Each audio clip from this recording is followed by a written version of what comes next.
आज मी तुमच्यासोबत वाती बनवण्याच्या सर्वात सोप्या काही पद्धती शेअर करणार आहे। खूप छान छान वेगवेगळ्या डिझाईनच्या आज आपण वाती बनवणार आहोत, तेही कमी वेळामध्ये भरपूर वाती कशा बनवता येतील अशा काही ट्रिक्स मी शेअर करणार आहे। तर अगोदर बघा, आपल्याला स्वच्छ कापूस घ्यायचा आहे आणि खूप सुंदर शुभ अशी एक वाती आपण बनवणार आहोत। आणि त्यासाठी कापूस असा तुम्हाला छोटी मोठी वात बनवायची आहे, त्यानुसार कापूस कमी जास्त घ्यायचा। आणि अशा प्रकारे आपल्याला चॉकलेटच्या आकारासारखं याला दोन्ही साइडने थोडं थोडंसं ओढून पातळ असा टोक तयार करायचा आहे। तर बघू शकता मी पातळसर असा कापूस साइडने काढला आणि त्याला थोडं दोन बोटामध्ये घेऊन असा पिळ द्यायचा, म्हणजे कसं एका साइडने अशा प्रकारे टोक तयार होतं आणि दुसऱ्या साइडने सेम आपण करणार आहोत। आता हा जो आकार आहे ना तो तुम्ही कमी जास्त देखील घेऊ शकता। तर इथे मी थोडीशी मोठ्या आकाराची वात करत आहे, तर असा थोडा मोठा आकार मी केलेला आहे। तुमचा जर दिवा छोटा असेल तर तुम्ही या छोट्या छोट्या देखील वाती तयार करू शकता।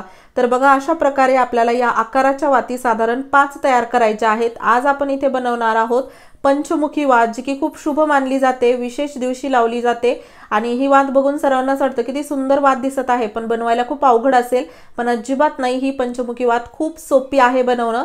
तर बघा, असे 5 आकार आपल्याला अगोदर तयार करायचे आहेत कापसाचे। त्यानंतर काय करायचं, एक एक करत असं आपल्याला वात घ्यायची आहे। एक वात घ्यायची, दुसरी घ्यायची आणि त्याला अशा प्रकारे पीळ द्यायचा। आता तिसरी घेऊन आपण त्या दोन वातीलाच अशा प्रकारे इथे पीळ देणार आहोत आणि खूप सोपं जातं याला बनवणं। आता आकार जो आहे ना तो बघा, शेवटी कसा सुंदर आकार येतो। तर इथे जे आहे ना, जे आपण टोक तयार केलेले आहेत ते तुम्ही छोटे मोठे जरी ठेवले, म्हणजे मधले जे टोक आहे ते थोडे लांब घेतले आणि साइडचे छोटे जरी ठेवले तरी चालतात। आणि त्यानंतर बघा, सर्व हे आपण वाती एकत्र घेऊन असा पीळ द्यायचा बोटाने आणि ही अशी खूप सुंदर वात तयार होते। बघू शकता, यामध्ये असं काहीच लागत नाही आणि अगदी सहज ही आपण काही सेकंदामध्ये वाती तयार करू शकतो। आता ही मोठी बनवली आहे मी, तुम्ही छोट्या छोट्या जरी बनवल्या ना तरी चालतात। आता इथे मी छोट्याशा वाटीमध्ये थोडंसं दूध, थोडीशी हळद, कुंकू आणि थोडा कापूर टाकलेला आहे, मिक्स करून आपल्याला याला लावायचं आहे। यामुळे बघा वात खूप छान सुंदर दिसते।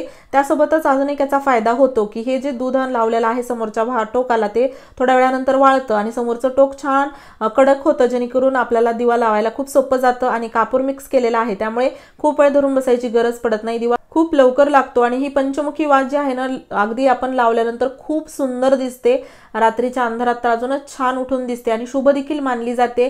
त्यामुळे एकदा नक्की तुम्ही लावून बघा आणि तुम्हाला ही वात कशी वाटली ते मला कमेंट बॉक्समध्ये देखील सांगा। आता आपण वातीचा दुसरा प्रकार बनवणार आहोत। तर इथे बघा, जी दुसरी वात आहे ना त्यासाठी आपल्याला ना, जसं आपण पंचमुखी सारखी चॉकलेट आकाराची जी वात तयार केली होती ना, त्यासाठी आपण 5 वाती तयार केल्या, पण या वातीसाठी आपल्याला एकच या आकाराची वात लागणार आहे आणि दोन्ही साइडने थोडं लांबी ठेवून टोक असे करायचे आहे। तर बघू शकता, दोन्ही साइडने पातळ मी भाग कापसाचा कडा त्याच्या केल्या आणि त्यानंतर असा पीळ दिला आणि हे दोन्ही जे आपण पीळ दिलेले भाग आहे, टोक आहे, ते एकत्र करून आपल्याला इथे परत असा पीळ द्यायचा आहे। तर ही आहे एक फुलवात। फुलवातीचा हा एक खूप सुंदर असा प्रकार आहे आणि दिसायला सुंदर, कमी तेलामध्ये जळणारी ही वात आहे, कमी कापसामध्ये तयार होते। आणि त्यासोबतच बघा, तुम्ही याला जर दिव्यामध्ये ठेवलं ना तर ती इकडे तिकडे पडत नाही। फुलवात कसं सेंटरमध्ये राहत नाही आणि ही जी वात आहे ना, खूप छान आपण व्यवस्थित दिव्यामध्ये लावू शकतो। तर बघा, याला बनवणं देखील खूप सोपं आहे। बऱ्याच जणांना फुलवात जमत नाही, तर फुलवात जमत नसेल तर ही फुलवाती सारखीच दिसणारी ही वात तुम्ही तयार करू शकता खूप सोप्या पद्धतीने। आता फुलवात बघा, सोपी पद्धत दाखवते, बऱ्याच जणांना येते आणि बऱ्याच जणांना जमतही नाही, गोल आकार येत नाही। त्यासाठी काय करायचं, 2 पद्धती दाखवते। एक तर बघा, असा कापूस घ्यायचा, त्याच्या कडा अशा पातळ करायच्या आणि त्यानंतर पूर्ण कडा एकत्र करून असं समोर याला टोक तयार करायचं। आणि दुसरं एक पद्धत फुलवात तयार करायची, ती म्हणजे की असा कापूस घ्यायचा, पातळ कडा करायच्या आणि त्यानंतर काय करायचं आहे बघा, आपल्याला थोडासा अजून एक कापसाचा गोळा तयार करायचा आहे। आता ही तुम्हाला वात करून दाखवते। असे कापूस घ्यायचा आणि त्याच्या कडा अशा पातळ केल्या की दुसरा एक कापसाचा गोळा तयार करायचा, तो सेंटरमध्ये ठेवायचा आणि त्यानंतर कापसाच्या ज्या कडा आहेत त्या परत अशा एकत्र करून याला पीळ द्यायचा, म्हणजे आपलं फुलवातीचं टोक तयार होतं। तर असे 2-3 प्रकार आहेत फुलवातीमध्ये। तर खूप सोप्या पद्धतीने लवकर लवकर अशा भरपूर फुलवाती तुम्ही करू शकता। परत इथे मी याला समोर असं लावत आहे, म्हणजे खूप सुंदर वात दिसते। दूध वाळल्यानंतर समोरचा भाग कडक होतो आणि तेल टाकल्यानंतर इकडे तिकडे पडत नाही। आणि त्यानंतर अजून एक पद्धत जी आहे वाती बनवण्याची, त्यासाठी आपण इथे घेतलेले आहे अगरबत्ती। अगरबत्तीचा समोरचा भाग काढून टाकायचा, फेकून द्यायचा नाही। तुम्ही जसं धूप लावत असाल किंवा इतर काही त्यामध्ये टाकू शकता, म्हणजे खूप छान याचाही वास होईल आणि वापर देखील होईल। तुम्ही हा व्हिडिओ कोणत्या गावातून किंवा शहरातून बघत आहात ते मला कमेंट बॉक्समध्ये नक्की सांगा, जेणेकरून माझा व्हिडिओ कुठे कुठे पोहोचला मला ते कळेल। आता बघा इथे आपण अगरबत्तीची अशी काडी तयार केलेली आहे। याला तुम्ही अखंड वातीसाठी वापरू शकता, याला तुम्ही रेग्युलरच्या वाती बनवण्यासाठी वापरू शकता। मागच्या व्हिडिओमध्ये आपण 3.5 पदराची वात बनवली जाते, जी की रेग्युलर लावली जाते आपल्या घरामध्ये, पण बनवायला थोडी अवघड वाटते। बरेच जण म्हणत होते याला थोडं सोपं करून बनवता येईल का, कशी बनवता येईल, भरपूर कमेंट्स होत्या। त्यासाठी खास मी परत ही एकदा वेगळ्या पद्धतीने वात तुम्हाला बनवून दाखवत आहे, कारण की ना थोडीशी पोकळ जी वात असते ती बरेच जण लावत नाहीत। 3.5 पदरी 5 पदरी वात लावणं शुभ मानतात, तर त्यांच्यासाठी बघा हे ट्रिक खूप सोपी आहे। 3.5 पदरी घेत असाल तर यामध्ये जे आपण 3 कापसाचे असे लांबीमध्ये पट्ट्या तयार केल्या आहेत पातळ, तर तुम्ही 3.5 अशा पट्ट्या तयार करा। आणि काय करायचं, अगरबत्तीची काडी घ्यायची आणि त्यावरती अशा प्रकारे आपल्याला पीळ द्यायचा आहे पूर्ण या कापसाचा। आता ही जी प्लेट आहे ना ती थोडीशी अशी ओबडधोबड आहे, खालीवरी आहे, त्यामुळे यावरती पीळ देणं खूप सोपं होत आहे। बरेच जण फरशीवरती रांगोळी टाकून हे काम करतात, पण ती रांगोळी फरशीवरती टाकून काम करणं म्हणजे पाय इकडे तिकडे गेलेले असतात, फरशी घाण असते, त्यामुळे मला ते काही पटत नाही। तर कशी बनवायची, तर एक हातावरती तुम्ही घेऊन करू शकता, पण हातावरती एवढा छान यावरती पीळ बसत नाही।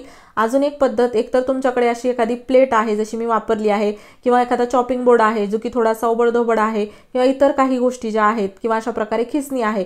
खिसणी तर बघा घरी आपल्या घरी अशी असतेच, किंवा मोठी खिसणी असते, गोल गाळणी चाळणी असू शकते, तर त्यावरती देखील तुम्हाला या वाती बनवता येतील। तर बघा ही खिसणी जी आहे ना या मदतीने खूप छान आपल्याला वाती बनवता येतात। कसं, तर कारण की याचा जो भाग असतो ना थोडा ओबडधोबड असतो, जेणेकरून यावरती व्यवस्थित त्याचा पीळ बसतो। आणि आता ही 3 पदरी किंवा 3.5 पदरी वात जी आहे ती बघा कशी तयार होऊ शकते। जशी पारंपरिक पद्धतीने बनवली जाते ती बऱ्याच जणांना जमत नाही, जी मी तुम्हाला दाखवली होती मागच्या व्हिडिओमध्ये, तर त्यांनी अशा पद्धतीने ती वात तुम्हाला बनवता येईल। आता बघा 3 वाती किंवा 3.5 वाती घ्या, 5 वाती घ्या, एकत्र करा आणि अशा प्रकारे त्याला पीळ द्या। आता या खिसणीवरती तर याला पीळ देणं खूप सोपं झालेलं आहे। बाकी तुमच्याकडे खिसणी असेल, जसं मी म्हणलं एखादी प्लेट आहे, चॉपिंग बोर्ड आहे, त्यावरती देखील तुम्ही हे काम करू शकता, पण मला तर खिसणी खूप सोपं वाटते, कारण की या साईजच्याच या रेग्युलरच्या वाती असतात ना, भरभर अशा वाती या तयार होतात। आता बऱ्याच जणांना अखंड वात जी आहे ना तर ती बनवता येत नाही, ती की अखंड आपण मार्केटमधून आणतो, कारण की खूप मोठी लांब असते। पण बघा काय होतं, कशी बनवतात कशी नाही मार्केटमध्ये, त्यामुळे मी तर घरीच वाती बनवते। इतर गोष्टी तर आपण विकत घेतोच ज्या शक्य नाहीत, पण वाती कसं एक खूप सहज बनणारी गोष्ट आहे, घरच्या घरी आपण बनवू शकतो। तर बघा ही जी वात आहे ना तर ती अखंड वात तुम्हाला बनवायची असेल तर आपली जी अगरबत्तीची काडी आहे लांब आहे, तर त्या लांबीचा पातळ असा कापूस तयार करायचा आणि तो आपण अगरबत्तीच्या काडीवरती लावून अशा प्रकारे त्याला पीळ द्यायचा। प्लेट जास्त अशी खालीवर नाही, त्यावरती पीळ द्यायला थोडा अवघड जात होतं, पण खिसणीवरती एकदा फिरवलं की छान यामध्ये पीळ बसला आणि आपली वात तयार झाली। मला तर ही खिसणीची पद्धत खूप आवडते, तुम्हाला कशी वाटली मला नक्की कमेंटमध्ये सांगा। आणि हो व्हिडिओ आवडला असेल लाईक करा, शेअर करा, चॅनलवरती नवीन असाल तर सबस्क्राईब करायला विसरू नका। धन्यवाद।